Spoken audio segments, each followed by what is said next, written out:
All right, let's talk about a huge topic for the NCLEX, safety and infection control.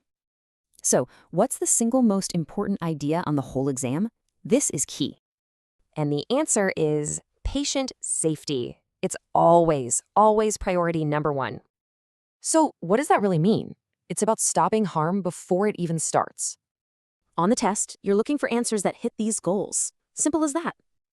So how do we stop infections? It all starts with one simple rule for everybody.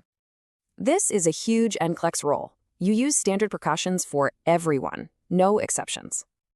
Yep, these 4 things, they're your baseline for keeping everyone safe. Okay, but what if you know a patient has something specific? Let's check it out. First up, contact precautions. This is for germs that spread by touch. You're definitely going to see these on the test. Think MRSA, VRE, and C. diff. For contact, it's pretty straightforward. You'll need a gown and gloves every time. Next, we've got droplet precautions. Think germs from coughing, sneezing, you get it. We're talking about things like the flu or meningitis. These droplets don't travel far. So for these, what do you need?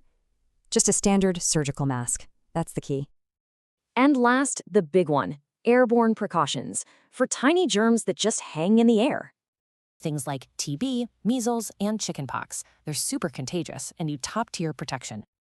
So, what's that mean? An N95 mask and a special negative pressure room. Both are critical. Okay, huge NCLEX tip here. Airway always beats infection. It's the most immediate threat. And remember these 2 rules. Always be least restrictive and protect yourself first. When you're stuck between 2 answers, just pick the one that's the absolute safest. So, what's the big takeaway? Safety is number 1, and it all starts with standard precautions.